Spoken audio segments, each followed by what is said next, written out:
How does a single car brand sell millions of vehicles, pull an entire corporation back from the edge of bankruptcy not once but twice, and still vanish from every showroom in America? The name was Plymouth. For one stretch in the early 1970s, it built close to 1 million cars in a single year, and it sat behind only Ford and Chevrolet in the trust of working families. Then, in the year 2001, it was gone, retired without ceremony.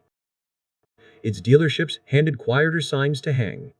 It did not die in a crash, or a scandal, or a sudden collapse of demand. It died because the company that owned it could no longer answer one simple question about the brand it had built. Who is this car for? Stay with that question, because the answer turns out to be stranger than any factory shutdown. To understand how a name this strong went silent, you have to go back to a time before there was a Plymouth at all. You have to start with a failing company, a factory that would outlive nearly everyone who built it, and a man who bought wreckage because he could see what it might still become.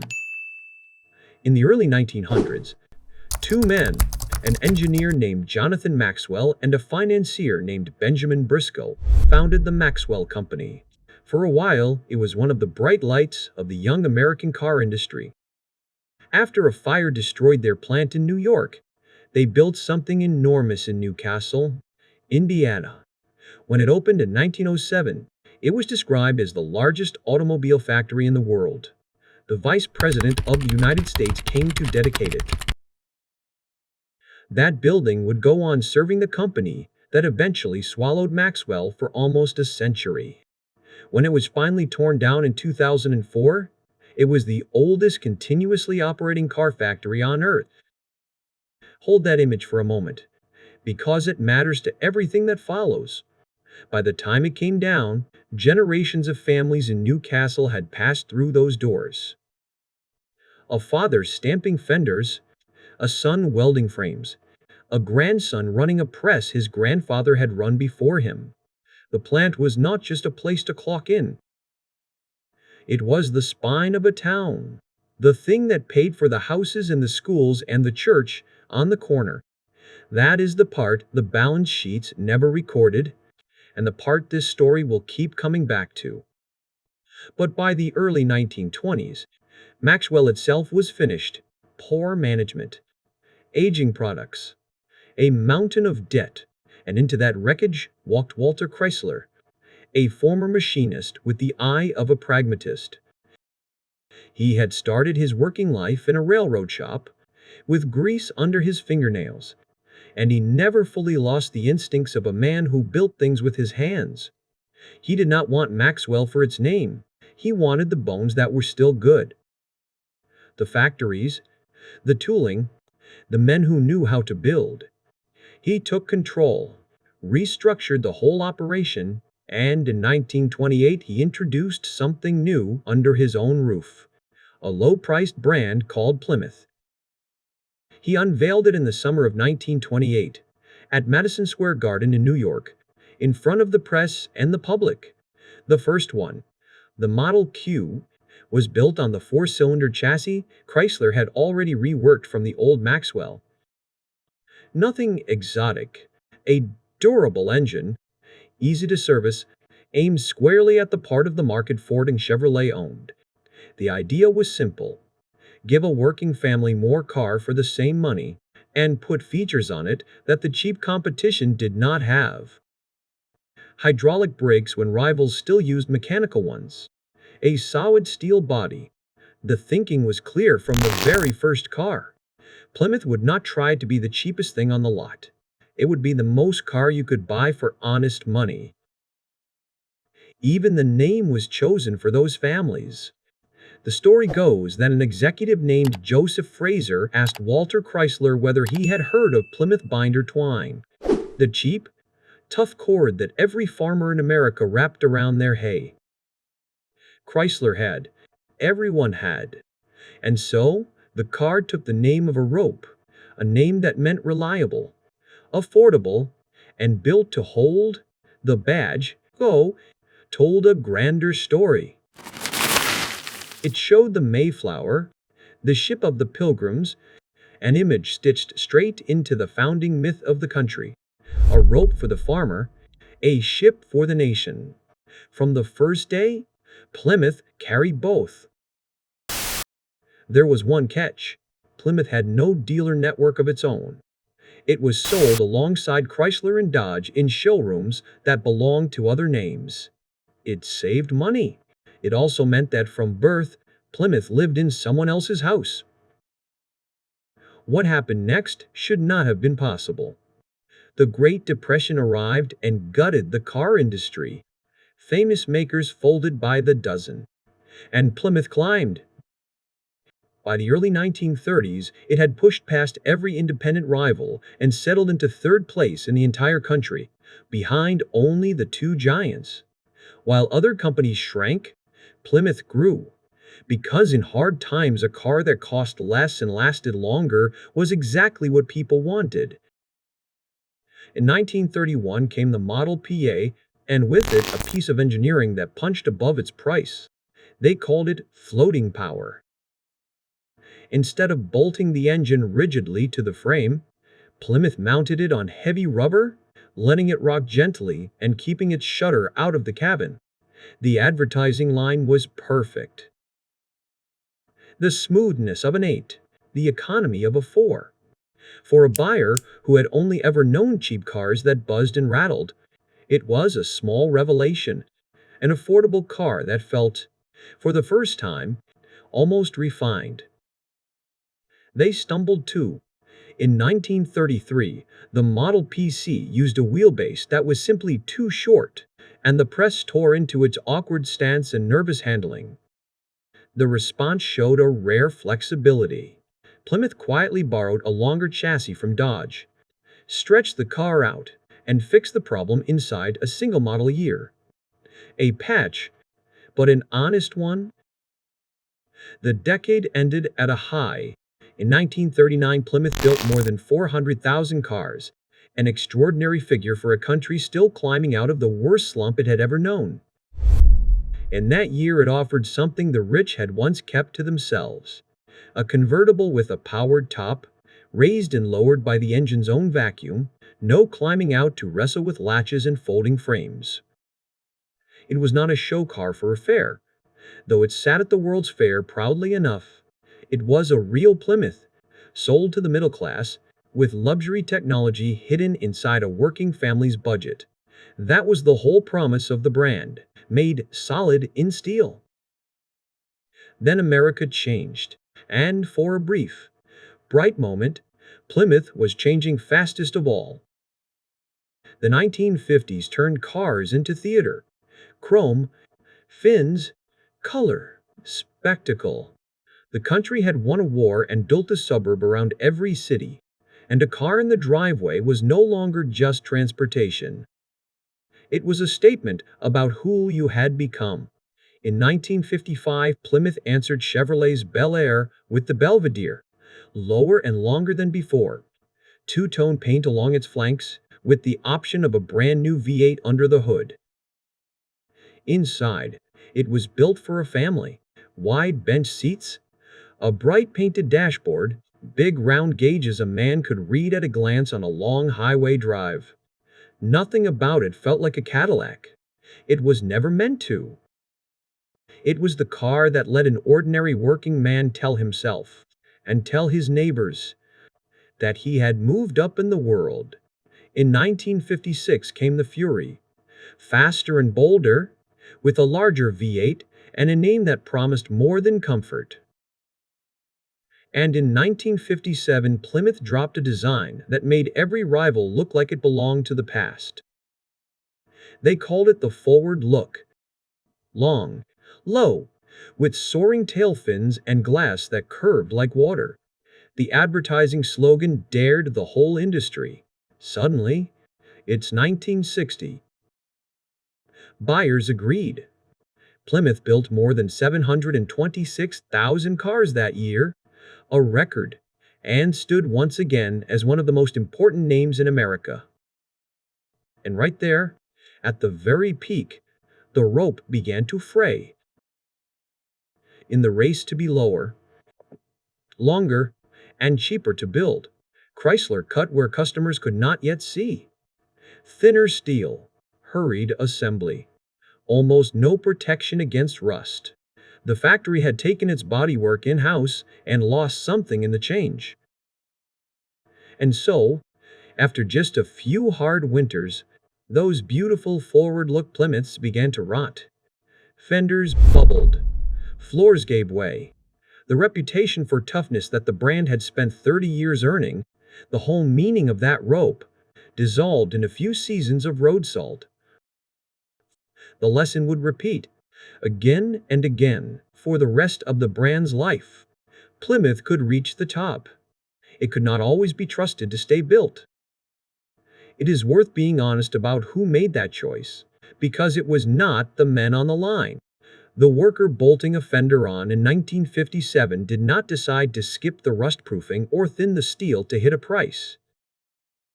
That decision came from offices far from the factory floor, from people reading sales charts and cost columns.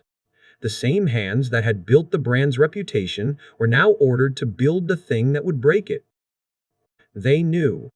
Line workers almost always know first. But the choice was never theirs to make, and they would be the last ones standing when the bill finally came due. The 1960s brought a different kind of wound, the self-inflicted kind. In 1962, Chrysler convinced itself that Ford and Chevrolet were about to shrink their big cars to save fuel. So Plymouth shrank first. The rivals did not follow. And overnight, Plymouth's main cars looked small and underfed next to full-sized competition, on the very showroom floor where size still sold. But in the middle of that mess, Plymouth found a second life in an unlikely place: speed. In April of 1964, Plymouth unveiled the Barracuda, a fastback built on the compact Valiant. It reached the market 2 full weeks before Ford's Mustang. Its signature was a vast wraparound rear window, one of the largest single pieces of glass ever fitted to a production car, and it made the little coupe look like something from an auto show rather than a dealer lot.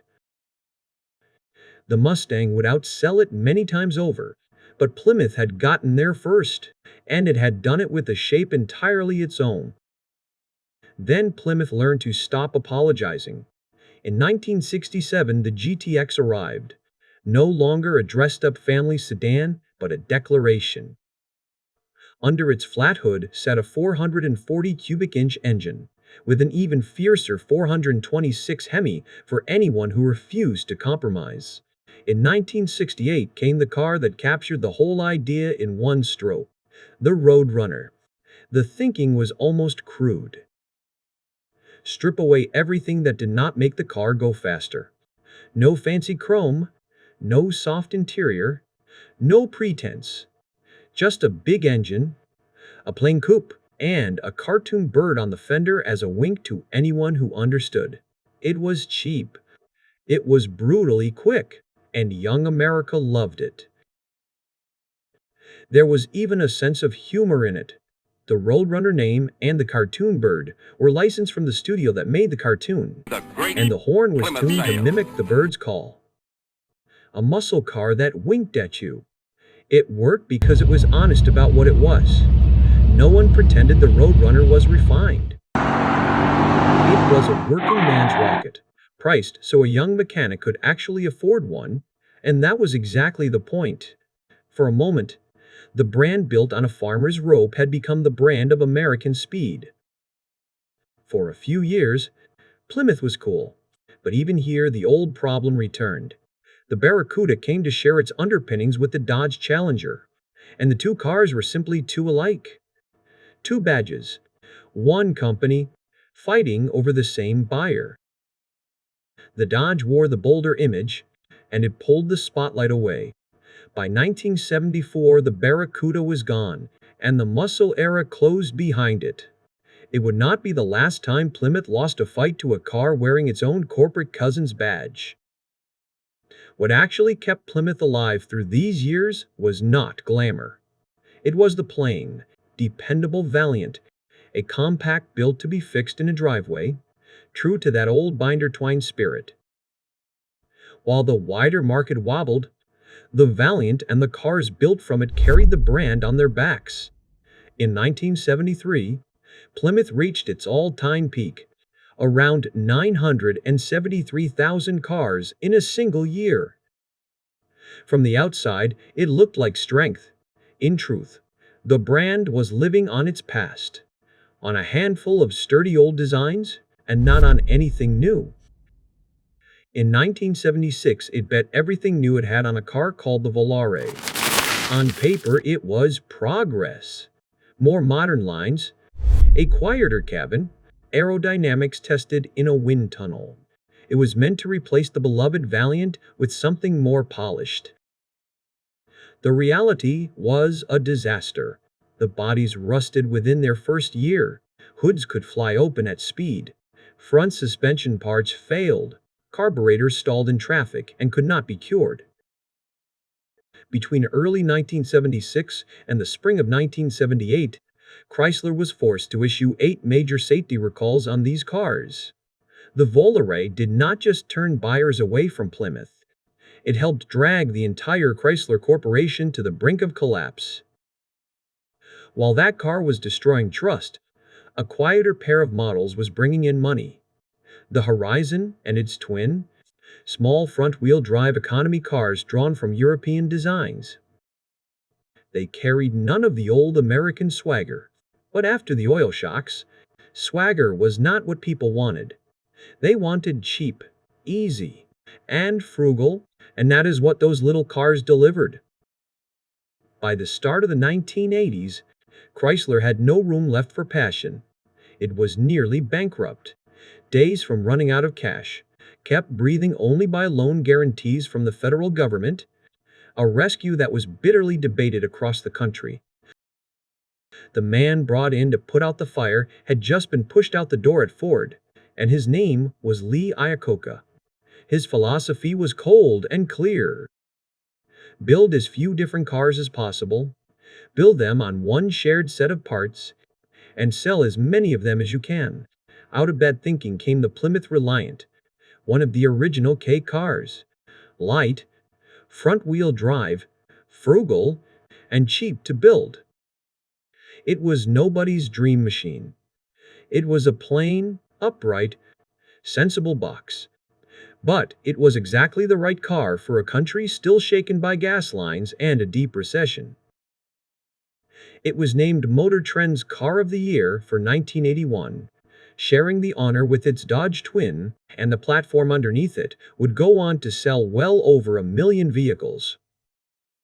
Plain as it was, the Reliant helped pull Chrysler back from the edge. That was the second time in the brand's history that Plymouth, the cheap one, the volume one, the one that lived in someone else's showroom, had quietly saved the entire company. Then, in 1984, Plymouth helped invent the future of the American family, the Voyager. It was not glamorous. It was a box on wheels, built across the river from Detroit in Windsor, Ontario. But it sat low enough to step into instead of climbing up. It drove like a car rather than a truck. It had a sliding door on the side, a flat floor, room for the whole family and their gear, and even cup holders molded right in. Nobody had quite put all of that in one affordable package before. The minivan changed how a generation of parents lived, how they hauled kids to practice and groceries home and grandparents to dinner. It sold and sold and sold. And, like the Reliant before it, it stopped being merely a Plymouth product. It became a lifeline for all of Chrysler, one of the most profitable ideas the company ever had. Twice now in a single decade, the corporation had been rescued by something wearing a Plymouth badge. And how did the company repay the brand that kept saving it? It started taking the good ideas away and handing Plymouth the leftovers. There is a fight that never ends in any garage where men of a certain age gather, and it belongs right here. Some will tell you the American car was killed by corporate greed, by executives who chased quarterly numbers and shipped the work overseas the moment foreign labor came cheaper. Others will tell you it was the unions, that wages and work rules climbed so high the company could no longer compete, and that the men priced themselves out of their own jobs. The truth is that both sides are pointing at something real. Costs did climb. Management did chase the short term, again and again, from the rust of 1957 to the recalls of 1976. What is harder to argue is that the man on the line, the one who actually knew how to build a car that lasted, was rarely the one in the room when the fate of his work was decided. Whatever you believe about who is to blame, he is the one who paid. And here is where the real rot set in a new disguise. Badge engineering. Plymouth slowly turned into a warehouse of Dodges wearing different grills. The Sundance replaced the Horizon. The Acclaim followed the K-car. The Grand Fury soldiered on using a platform that traced all the way back to the cursed Volare, heavy and obsolete, surviving only on fleet and police orders. By the late 1980s, the truth was impossible to miss. Plymouth was no longer a brand with a soul. It was a slot in a chart. Dodge built the sporty cars. Chrysler built the fancy ones. Plymouth was handed whatever was left. The 1990s sharpened that cruelty into a paradox. Chrysler decided Plymouth would be the value line, the cheapest badge in the building. So whenever Plymouth built something genuinely good, the company had to make sure it was not too good. The Breeze, a mid-size sedan on a thoroughly modern platform, was a perfectly sound car. But to keep it beneath its Dodge and Chrysler cousins, Plymouth stripped out almost everything desirable. No larger engine, no alloy wheels. Plastic door handles left unpainted, a different color than the car itself. The Neon, launched in 1995, had real spark, a lively engine, and steering that engineers actually enjoyed. And then it was undercut by penny pinching, by cheap interior plastics and roll-up rear windows that made it feel like an afterthought. In 1997 came one last flash of personality. The Prowler, a factory-built hot rod with exposed front wheels and a body torn from a comic book. But beneath that wild skin sat a modest V6, far too gentle for the way the car looked. Its trunk was so small that Plymouth sold a matching trailer to carry your luggage behind it. It was the perfect symbol of the brand by then. A striking promise on the outside, not quite delivered underneath.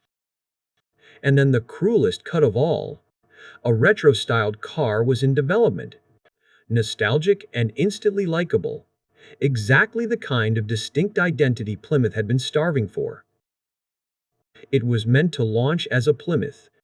At the last moment, Chrysler took it away and gave it to itself. You know that car as the Chrysler PT Cruiser. Plymouth lost its final chance to remember who it was. In 1998, Chrysler merged with the German maker Daimler, a deal sold to the world as a marriage of German engineering and American scale. But when the executives from Stuttgart looked at Plymouth, they did not see a brand. They saw four names on a list: Voyager, Breeze, Neon, Prowler. No clear segment of its own. No distinct buyer. No reason to exist apart from the badges around it. The numbers told the rest. From that peak near 973,000 cars in 1973, Plymouth had fallen below 200,000 by the late 90s, inside a company desperate to simplify itself to survive. So Plymouth became a question no one in the building could answer. Why keep it? In November of 1999, the decision came down to end it. By 2001, after 73 years, Plymouth was gone from American showrooms. The brand named for a farmer's rope, wearing the badge of the pilgrim ship, faded out like a single line item closed on a balance sheet. It would be easy to say Plymouth died because of a merger, or a recession, or cheap imports. That would be too simple, and it would let the real culprit off the hook. Plymouth did not die because the market killed it. It died because no one who owned it knew what it was for. For decades, Chrysler crowded 3 and sometimes 4 of its own brands into the same narrow space and made them fight each other. Plymouth was ordered to be cheaper than Dodge, but never allowed to be different. It was expected to sell in volume, but forbidden to be desirable. A brand asked to be invisible cannot be missed when it goes. The industry knew how to do it better. When Toyota decided its youth brand Scion had run its course, it shut it down cleanly and folded the good cars back into the Toyota name. When Ford had to choose, it ended Mercury to pour its strength into Lincoln. Those were decisions. Plymouth got none. It was never redefined, and it was never released in time. It was simply allowed to thin out, year after year, until there was nothing left to save. Think back to that factory in Newcastle one more time. The largest car plant in the world when it opened, dedicated by a vice president, alive for almost 100 years. In 2004, the wrecking crews came, and the oldest continuously running automobile factory on Earth was reduced to rubble and a cleared lot. Somewhere in the crowd that day were old men who had given that building their entire working lives, who had walked in as boys and walked out for the last time carrying a box of tools and not much else. The brand they had helped build was already 3 years dead. Now the walls were going too. There was no headline, no national mourning, just dust settling over the place where a town's whole identity had stood. What remains is not anger, exactly, more like a quiet regret. Plymouth once stood for an idea that good engineering should not be reserved for the wealthy, that a working family deserved a car built to last, a rope that held, a ship that arrived. When the company stopped believing in that idea, the name on the fenders stopped meaning anything at all, and a name that means nothing has no reason to exist. If you ever owned a Plymouth, a tired old Valiant that refused to quit, a Roadrunner you still hear in your dreams, a Voyager that hauled your whole family through a decade, or even just a faded Mayflower badge hanging in your father's garage, tell us about it in the comments below. This channel exists for the brands and the factories that built this country and then disappeared from it. And the people who keep those memories alive are the ones in that comment section. If this story made you stop and remember a car, or a plant, or a man who worked his life inside one, take a second to like the video and subscribe so the next forgotten name finds its way to you. We will see you in the next one.